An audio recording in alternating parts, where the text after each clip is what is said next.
Why do food trucks fail? Today we're going to answer that question. It's really important to understand this industry, why food trucks succeed and why they fail.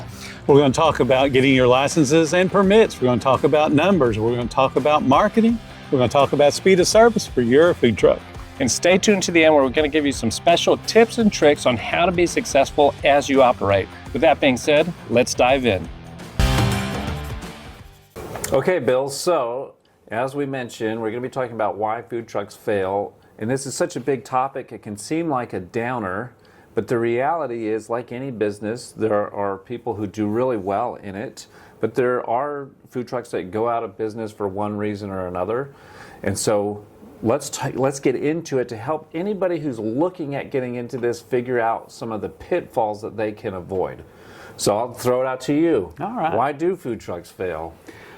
I think there's obviously a lot of different reasons why a business would be successful and also why it would fail. I think probably from my standpoint, the most obvious reason is they never even get started. They've been ripped off from the point that they go to buy the trailer. Right. Yeah, we come across that a lot as a trailer dealer. So many people come to us and their dreams have been crushed, or they're on the verge of it, or they're suspicious of us because a different dealer has given them bad information or even taken a deposit and not given them any product at all. And so for somebody who wants to avoid getting ripped off, what are some suggestions that you would give them to avoid that? Well, certainly when they're in that research phase and they're looking to go buy a trailer from anybody, they want to make sure that the person has a verifiable reputation online. Yeah. You can do that from your home. You don't have to go visit somebody physically at some point. I want you to go visit them physically, but at the research phase, do they have any kind of a reputation? How long have they been in business? Right. There are a whole bunch of people that say, I'm a food truck builder, and they actually work out of their garage at home. Mm-hmm. And you don't want to deal with that kind of person because you're not going to get a good deal. Right. You may monetarily think, this is awesome, I'm saving money, but as you get on the road, you realize that lots of problems. Right. So you end up having cash flow issues. Mm-hmm. So I tell them, look for the reputation, talk to people that have already purchased a food truck or food trailer, and see what their reaction is. Don't talk to somebody that just bought one, because they're still euphoric from the sales process. Oh, I finally got my food truck. Mm-hmm. You want to talk to someone that's been in operation a year. Yep. Yeah. How's the thing lasted this whole year? And you get a whole lot more honest story about the quality of the build. Yep. Because they're no longer euphoric. They're out of the honeymoon stage. Right. Right. They're having to deal with real life problems. Yeah, exactly.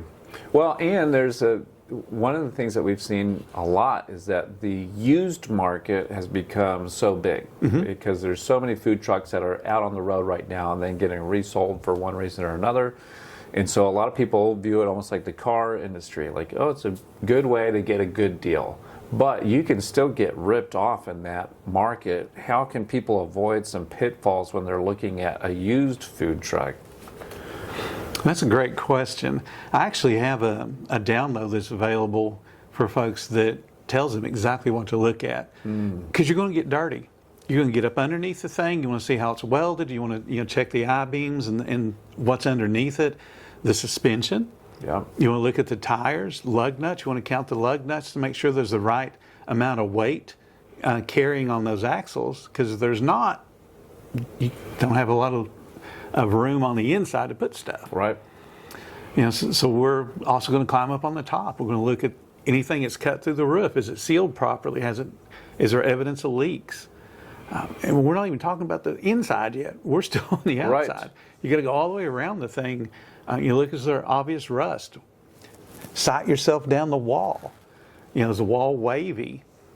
Because that indicates it's probably not adhered to the support mechanism properly. And then get to the insides. Now we're looking at the equipment. What does the cold stuff stay cold? Does the hot stuff get hot? Does it have hot and cold spots on the cooking surfaces? So you got to bring thermometers and equipment with you to make sure that those used bits of equipment are worth your money. Right. Because whether you're getting a great deal or not doesn't matter. If it doesn't work, it's a bad deal. Right. Yeah. Yeah, and it's interesting. We've seen so many people who are willing to, because they think it's a great deal, they think they need to jump on it. Mm-hmm. So they might be looking at something that's in the next state over, it's 4 or 5 hours away, and they're convinced that they need to give a deposit in order to hold that thing.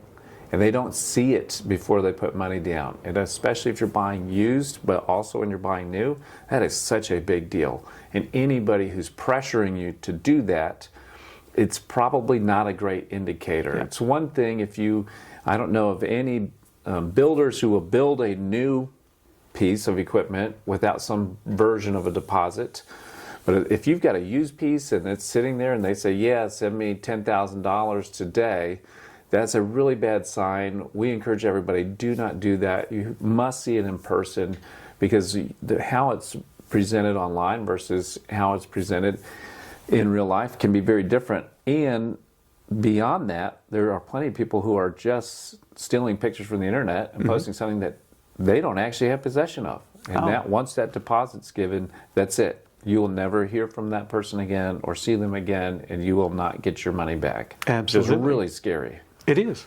It is. Just as an example to explain in more detail, somebody that steals internet pictures, they will post them, it'll post an ad, and to make it feel like it's authentic, they'll even include a legitimate escrow business. Mm-hmm. You know, we'll put your money here in escrow. And what'll happen is the link doesn't actually go to the escrow company. Right. It goes something that the scammer controls. Mm-hmm. And you feel like, well, I put in the money in escrow, I mean, it's not a bad choice. And it is a bad choice. Yeah. So scary. There's so many pitfalls. It's like any industry. The scams, you know, we're making this video today, but we can address what scams are out there right now. But the scams just keep changing and updating and getting more complicated. So the best things that you can do are see it in person, talk to the people who are actually selling it, make sure it's a legit deal. We tell people, especially if you're buying used, make sure that you can see and verify the title itself. We had a customer who bought a trailer that was stolen from us, and then sold a year later. Wow. So they didn't have the title, and the people who stole it made a fake title and fooled the buyer. Mm-hmm. But if the buyer had verified the VIN number just by calling their local authorities and verifying the VIN number, they would have known it was not a real VIN number for a real vehicle. So even little things like that of just verifying the VIN number would have saved them so much money, and it cost them, they bought that trailer stolen for $50,000, registered it, which raised red flags with the state, and this sheriff showed up a few days later to repossess the trailer. So that's a perfect example of do your homework, do your research, because that was their life savings. It was everything that they had. They put into that trailer, and like that, it was the sheriff showed up to take it away. And so thankfully, we were able to work with that customer specifically because we had reported stolen a year ago. We didn't know any of this was happening, but on our behalf, they were repossessing the trailer. And so we were able to tell the sheriff, don't take it, we'll work with the customer, make sure that they're taken care of. And so they got to keep the trailer, and they're still operating today, and we have a good relationship with those people. But I mean, that's 1 in a million. 9 times out of 10, you know, if something like that happens, you do not get to keep your trailer. It is going to get taken away from you, and that you lose everything. And I hate hearing those stories. And so anything that someone can do to do proper research, check it out. Again, even with what you're talking about, like buying a used food truck versus trailer, the truck is mechanical, so then you got to get into the engine portion of that and all the maintenance that goes along with that. If that engine dies, then all of a sudden you don't have a mobile food business anymore. You're operating out of a permanent location, whether you want to or not, until you get that fixed. But those commercial engines, it's a lot more expensive than it is to work on a normal car. So these are all things to consider. Sometimes a version of getting ripped off might even mean you buy something that's functional, but if it's not in good shape and you've got to then put tons of money into it, or we see a lot of people advertise that it has passed all its inspections. Well, that's great, but those inspections are very specific to where they're at. So unless you're operating in that same exact area, those inspections don't mean anything for you. You're going to have to bring it to where you are, get it inspected again. And if it doesn't pass, and you've got to invest another $10,000, $15,000 to rework it to get it up to code, again, it's not a good deal anymore. There's no one that scammed you, but at the same time, you still got ripped off, so to speak, because you could have gotten something that was maybe built to your specific codes where you don't have to invest any money once you get it, things like that. Yep. Okay. Basically, they ripped themselves off. Yeah, by exactly. having not done the research. By not doing the research, they've created their own bad deal. Yep. And so that portion of it, so important, so crucial. Okay. Speaking of codes, another thing that we run into is that people will jump into this, but they don't understand the health codes and regulations and the permits that are required. So walk us through some of that. How do they figure that out, and how extensive is it? Like, how aware of those things does someone need to be before they get a food truck or a food trailer? That's actually the first step that I recommend people do, is they got to do that research. They need to understand the red tape. Some people quit at that point because they don't want to deal with, Right. They think I can just go cook food and sell it, and you can't. Right. You're going to have a lot of licenses and permits and that kind of thing. So I tell them to start with the smallest government entity. That's going to be your local city. What does it take for me to have just a generic business? And then get specific. What does it take for me to have a food business in this city? Because you're going to find there's limitations on where you can go. Right. There's zoning laws. You may not have this perfect spot in mind and can't be a food truck there because they won't let you. And then just work your way up. Go to the county, same questions. Generic business, food business. Then go to the state, generic business, food business. At the state level, most states have something set up to help people start a business because they want to get that tax revenue. So they don't make it hard on you, but they do make it kind of complicated. Yes. So you have to do that research to see how much it's going to cost. And don't be afraid to go to the office, especially locally, and play dumb. I want to start a business and I want to make sure I don't mess anything up. So walk me through it step by step. Most of those people will love talking to you because, number one, it's their job, but also you're not there mad about something the government's done. So they would love to spend a lot of time talking to you because you're not mad. Right. Yeah, and we talk about it all the time that there's the old saying, it's easier to get forgiveness than permission. And a lot of people actually operate with that mindset. But when it comes to health codes and regulations and all that stuff, it couldn't be further from the truth. Mm-hmm. If you want to work with your health department and be in good standing with them and the fire marshal and those guys, going to them ahead of time saying, this is what I want to do. You guys tell me, what are you looking for so that I can make sure I'm doing it right along the way, versus you show up and you already have a food truck or a food trailer that's been built or whatever it is, and now you're saying, well, I really want you to pass it exactly the way that it is, because if you fail me, I'm going to get really upset, and now we're in contention with each other. And so working with them ahead of time is going to be a big part of your success moving forward. And it gives you the opportunity, especially if you're having something new that's being built, with a reputable builder. They would love to, like for us, we encourage our customers as much as possible. Let us know what the codes are. Let us work with you. Our layouts and all those things you can actually submit to your departments ahead of time and have them pre-approve it. So then when your food truck or trailer shows up, all they have to do is make sure it was built the way we said it was going to be built, and it'll pass. Mm-hmm. That's a great way to get started on the right foot with all those agencies versus having to get something that you're trying to force them to approve, and then you're fighting with them if it's not approved. And boy, is it frustrating when you think you're going to start your business, and now instead you got to go rip out the flooring or the gas lines or the fire suppression system because it's not up to code, and redo those things. So discouraging. You lose so much time and money working on that stuff. So getting that set up ahead of time is a major advantage for people wanting to get into this. Let me give an example. There was a food trailer rather, that was built and it passed the health inspections, no problem. The next step was for him to get the local permit, the business permit, just to generically do a business. So he goes to City Hall and asks about the permit. And of course, they want to know what type of business you got. Well, it's a mobile food truck. Okay, they said, no problem. But you can't be within 250 feet of an existing restaurant. Right. The site that he wanted to build, or he wanted to park at, was on the intersection of two major roads. He had a sweet deal to be able to park there. They were going to provide power and water and sewage. All he had to do was park. And it was a convenience store that was very popular. Yep. They sold no hot food on the inside, so it was a really good marriage. It was 189 feet from a Subway, and the city would not approve the permit for that spot. Yep. So he had basically a $75,000 problem sitting in his driveway. Right, right.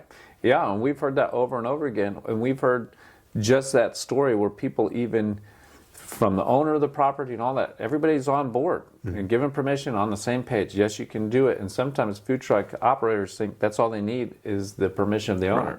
But like you're saying, there's other rules and regulations that are involved there, and if you don't know it, that can really cost you. So that's a really good tip, to not only know health and safety and fire regulations, but also to know your city permitting rules and regulations as well. It can just be a really big deal. And what we try to encourage people is, as much of a pain as it seems up front to do all of that research and figure that out, the amount of time and money it saves you afterwards is massive.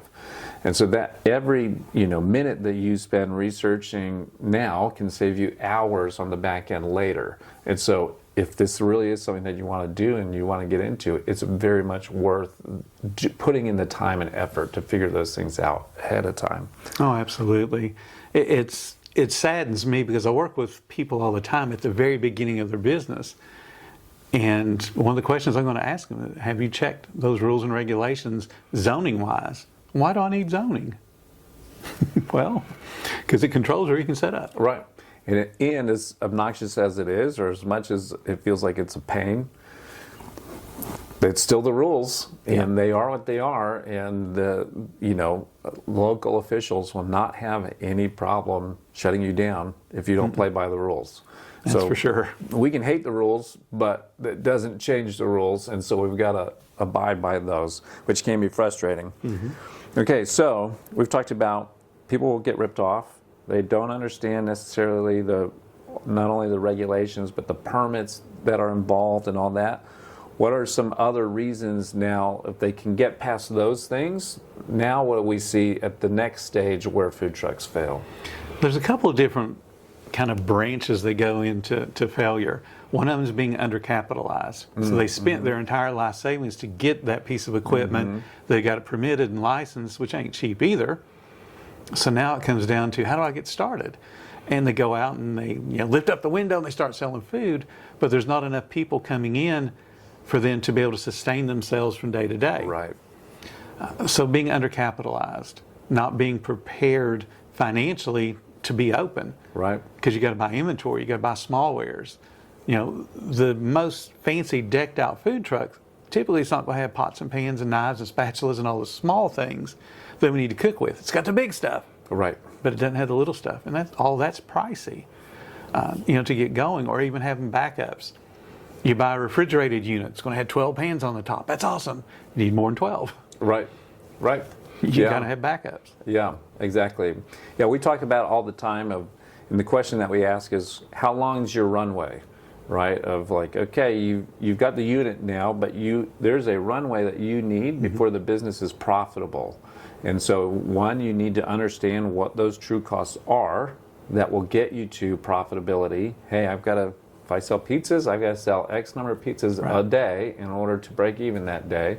And so we ask, once you've bought all your things, once you've got your food truck and your utensils and you've stocked the refrigerators and all that stuff, how much capital do you have left over to operate on a daily basis or whatever your frequency is, even at a loss, until you build up your customer base enough to actually start making money and get that thing off the ground.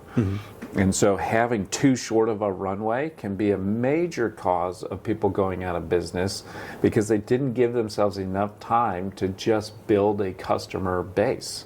And so, and to me, that's just one of the worst phases to see somebody fail at, because they've done so much work and effort just to get to that point.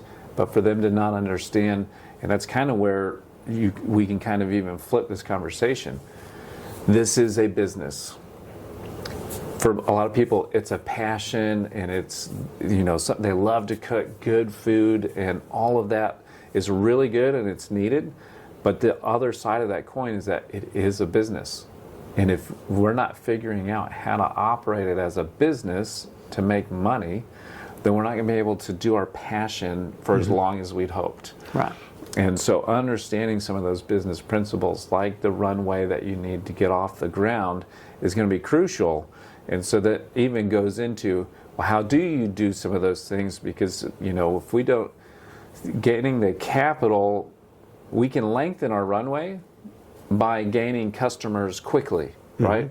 And so how do you suggest people do that so that they don't risk going out of business too early because they didn't know how to build a customer base? Right.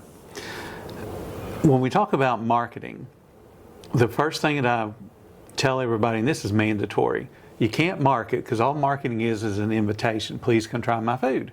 Right. You don't want to invite people to please come try my food until you know, number one, that you can execute the food the way that you envisioned it, and then also that you can execute the service the way that a customer or a guest is going to expect to be waited on. One of the things that I want them to do is look internally. How quickly can we produce the food? Is it going to take us 15 minutes? And for some people, 15 is acceptable, but for a whole bunch of people, it's not. Right.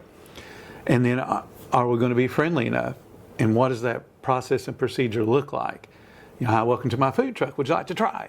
And then, you got to sound enthusiastic about somebody stepped up to the food truck. What we see is a lot of owners don't have that enthusiasm because they got a million things up here weighing on their head, telling them, you got to pay got to get propane tomorrow. We don't have done enough sales to buy propane. Got to buy more food for tomorrow. So they have that weight on them. And then when somebody steps up, how you doing? And the energy is so low. Right. So you got to have the quality of the food where it needs to be. You got to have the service where it needs to be. Then you start to invite people in and say, please come try my food. And then you never let up. Right. Every single day has got to be some version of please come try my food. And you cannot let up. I recommend a regimen of social media posts. Every single day you got to post something. And people freak out about that. Well, you can schedule. Right. They have all kinds of things. You spend a couple of hours on Sunday mapping out the next week, and you don't have to give it another thought. Right. Yep. And then if you find yourself, once you're open and those automatic posts have gone out and haven't generated people coming in, you get on social media. I tell people, when you're busy, we're taking care of the guest. At some point, one employee or yourself no longer has a guest to wait on. So we go into help. So it's, take care of the guests and we go help somebody else. Get the food off the truck. Once all the food's off the truck, then you got to restock to get ready for the next rush and then clean. Once you've done those two things, if you still don't have a new guest, you go market. Yes. Which means you get off the food truck. Right. Send somebody out with a little sign and wave it and do goofy things. As much as I hate that, it works. Right. It absolutely works. Samples are another good thing that we talk about, of, get somebody out there walking around with some samples. I mean, the reality is a lot of times as a food truck, you're competing with other restaurants, food businesses. If there's a McDonald's nearby, like all of those things are competing. Grocery stores? Yeah, grocery stores for your customers' attention. And as a startup especially, we've got to be hungrier than all those other guys. And so we've got to be better at marketing and selling, not just the food like you're talking about. And so creative ways that we can do that, like you're talking about, get off the truck, go give out samples. I've seen people have success where if it's two people working a truck, somebody will even go off the truck and work the line. So, you know, think about if you pull through Chick-fil-A, right? There are people walking those lines, taking Yep. orders from those cars, going back. And it's not a coincidence that they're doing that. They have found that to be a really successful model for them. And on a food truck, it's similar. I know it's not always possible if you're operating it by yourself or whatever, but especially if you have one person taking orders and one person fulfilling, the person taking orders can get off the truck and go work that line Yep. several deep. And so now if you're selling hamburgers, you know you've got 10 burgers coming up. You can throw all of those onto your griddle and be cooking all of them at the same time. So then that moves through your queue a lot faster. The principles that we're talking about, we call it attract, convert, delight. And so you can measure, we've broken it down to those three because you can measure each one of those categories and figure out where your weaknesses are. If are you, with your marketing, are you attracting enough people? So on social media, are you getting enough interactions from people? Are you gaining new followers, things like that? But physically at the truck, if there's foot traffic going by, is anybody actually stopping and looking at your truck? Are you engaging them? Are you talking to them? And so when we say attract, that's what we mean. And then for convert, it's like, okay, all those people that you're talking now to, are you converting them to a customer? Are you getting them to actually try your food? If you talk to 100 people but no one's trying your stuff, there's a problem in that process where you're not converting them well enough. So you've got to figure out what's broken in that part. But if you are attracting and converting them and you're getting plenty of customers, are you delighting those customers? And that's measured by how many repeat customers do you have? How many reviews are you getting on social media and on Google? How much positive interaction are you getting to where people are coming back over and over again? If people are coming once and buying and not coming back again, that in and of itself is a really important data for you. It can feel really discouraging and it can be a major bummer, but it is a data point for you to figure out, okay, you need to improve that part of it. So there's something wrong. Your service wasn't good, your food wasn't good. And in today's day and age, people are pretty vocal about those things. So chances are somewhere they are expressing some of their disappointments. And so again, as discouraging as that is, that's also really good data that we can take and convert into improving ourselves and our systems to delight our customers more. Because not only is it important to get good reviews and things like that, but really happy customers become evangelists for our business. And so then they go tell their friends or they make a post on social media, hey, did you know that there's a new food truck in town? They're amazing. And so being good at all three of those phases is a really, really powerful place to be in, and that will help extend your runway dramatically like we're talking about. So those three aspects are hugely important. If we can just even boil it down to those three, as simple as they sound, but if you're good at all three of those phases, your chances of being successful are going to go up dramatically. You're still here. Okay, real quick before you go, hit the like button on the video, leave us a comment. We would love to hear from you. For more great content, you can click right here to subscribe to our channel, and you can check out some great videos right here. I hope they put the graphic in so I don't look like an idiot. There it is. Okay, there you go. Check out our latest videos right there.